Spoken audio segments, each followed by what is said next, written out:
आज आपण डाळ तांदूळ न भिजवता अगदी झटपट फक्त एका कच्च्या बटाट्यापासून मस्त असे अजिबात न तुटणारे जाळीदार आणि कुरकुरीत अशा डोशाची रेसिपी पाहूया।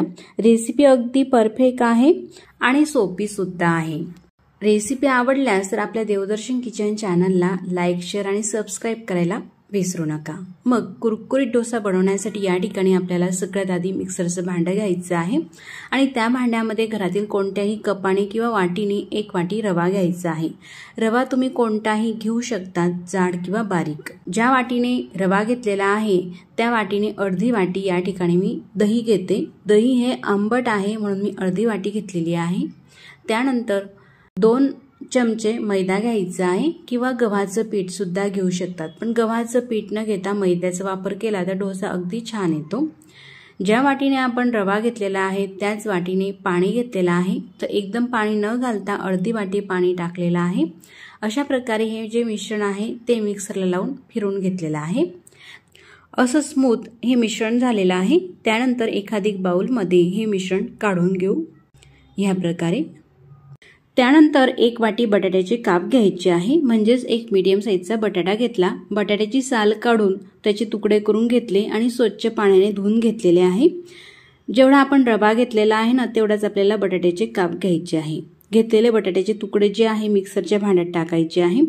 त्यामध्ये आपल्या चवीनुसार म्हणजेच मी या ठिकाणी 1 हिरव्या मिरचीचा वापर करते आणि 1 इंच आल्याचा तुकडा घेतला, त्याचे बारीक बारीक काप करून घेतलेले आहे। मिरची आणि आलं घातलेले आहे।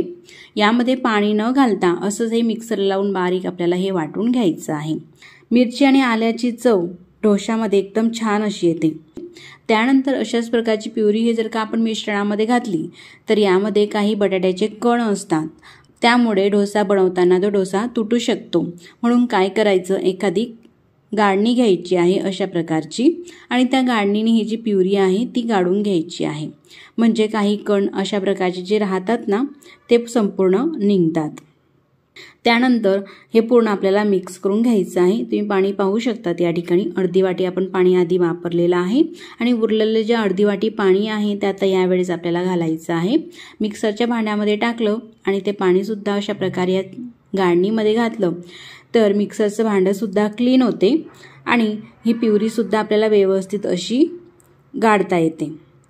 अशा प्रकारचे हे काही कण राहिलेले आहे बटाट्याचे, म्हणून हे शक्यतो गाळूनच घ्या। त्यानंतर हे जे मिश्रण आहे ते संपूर्ण आपल्याला अशा प्रकारे मिक्स करून घ्यायचं आहे। आता हे मिश्रण मिक्स करत असतानाच यामध्ये मीठ टाकायचं आहे, तर आपल्या चवीनुसार मीठ टाकून घ्यायचं आहे। तर मी या ठिकाणी अर्धा चमचा मीठ घालते।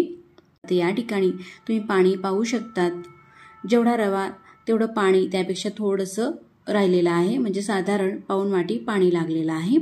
आता हे मिक्स करून घेतल्यानंतर यावरती झाकण ठेवायचं आहे।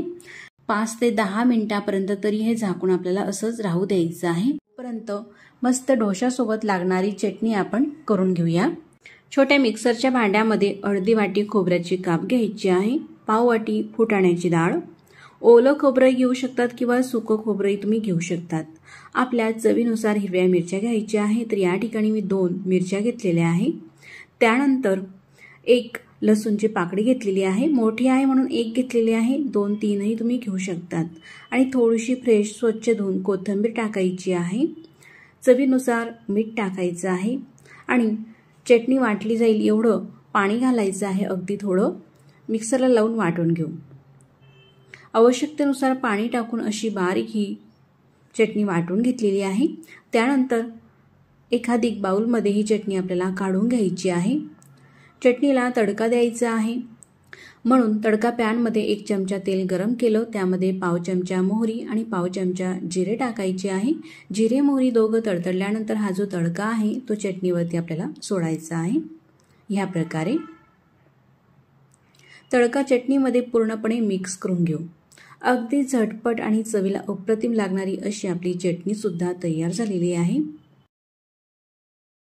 या प्रकारे आता साधारण 8 ते 10 मिनिटं झालेले आहे। मिश्रण पाहून घेऊया।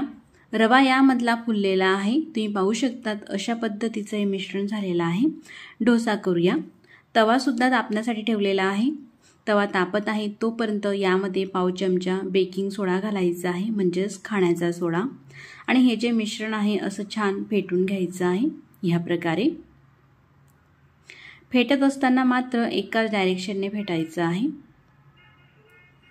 थोडासा पाव चमचा यामध्ये सोडा घातला का मिश्रण असं छान फुलून येते. आपण ही कोणतीही आंबून रेसिपी करत नाही, तर अगदी इन्स्टंट झटपट होणारा हा डोसा आहे, म्हणून पाव चमचा यामध्ये सोडा घातलेला आहे.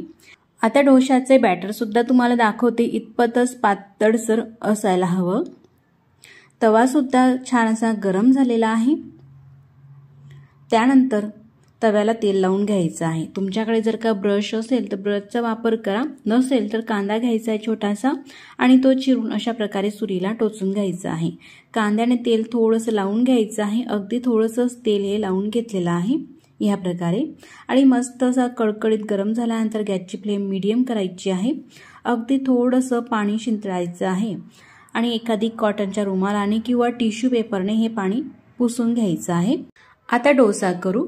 डोसा करत असताना हे जे बॅटर आहे ते अशा प्रकारे हलवूनच घ्यायचं आहे आणि मगच चमच्यामध्ये भरून तव्यावरती पसरवायचं आहे. गॅसची फ्लेम आता कमी केलेली आहे. कमी गॅसवरती डोसा हा पसरून घेते. तापल्यानंतर मीडियम होता आणि डोसा टाकत असताना गॅसची फ्लेम कमी ठेवलेली आहे. अशा प्रकारे एकसारखा अगदी अलगद हाताने हा डोसा आपल्याला पसरून घ्यायचा आहे. त्यानंतर गॅसची फ्लेम मीडियम करायची आहे आणि मीडियम फ्लेमवरतीच हा डोसा आपल्याला शेकून घ्यायचा आहे. गॅसची आस मोठी करायची नाही, नाहीतर डोसा हा जास्त लाल होतो. यामध्ये आपण बटाटाही टाकलेला आहे, म्हणून तो सुद्धा छान शिजावा, म्हणून गॅसची फ्लेम मीडियम ठेवायची आहे.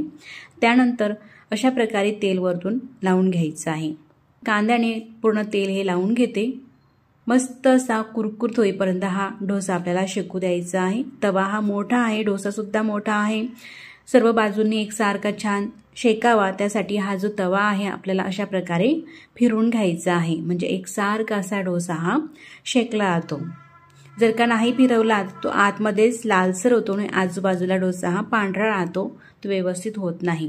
डोसा हा झालेला आहे. वरतून सुद्धा थोडासा ब्राऊन रंग दिसत आहे आणि डोसा हा पूर्णपणे शेकून झाला का कडा त्याच्या लगेचच सुटतात. तुम्ही पाहू शकतात या प्रकारे डोसा हा शेकला गेलेला आहे, पण जास्त ब्राऊन झालेला नाही.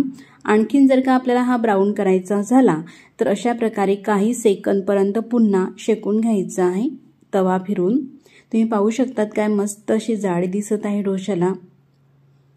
थोडंसं शेकून घेते, त्यानंतरच मग डोसा आपल्याला काढून घ्यायचा आहे. आता पाहू डोसा. आता मस्त अगदी परफेक्ट रंग आलेला आहे. त्यानंतर डोसा हा अशा प्रकारे काढून घ्यायचा आहे.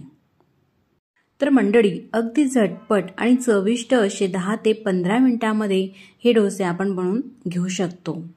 बनवायला किती सोपी पद्धत आहे आणि अगदी परफेक्ट रेसिपी आहे. जर का तुम्ही पूर्ण रेसिपी फॉलो करून अशा प्रकारचे डोसे केले तर अगदी परफेक्ट येतील आणि एकदम कुरकुरीत हे डोसे होत असतात. अशाच प्रकारचे आणखीनही मी काही तुम्हाला डोसे बनवून दाखवते, म्हणजे एक नाही तर सगळे डोसे असे मस्त येतात याची तुम्हाला नक्कीच खात्री होईल.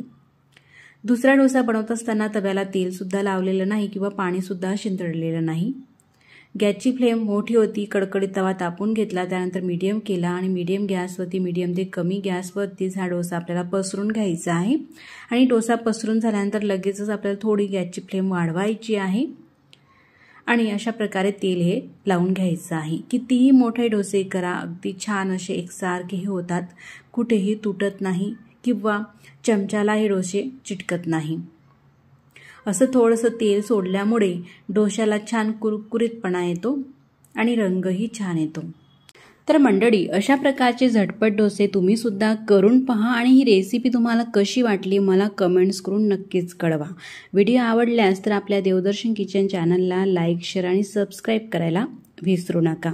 मग पुन्हा भेटू नवीन छानशा रेसिपीसोबत. तोपर्यंत नमस्कार. व्हिडिओ पूर्ण पाहिला त्याबद्दल मनापासून धन्यवाद.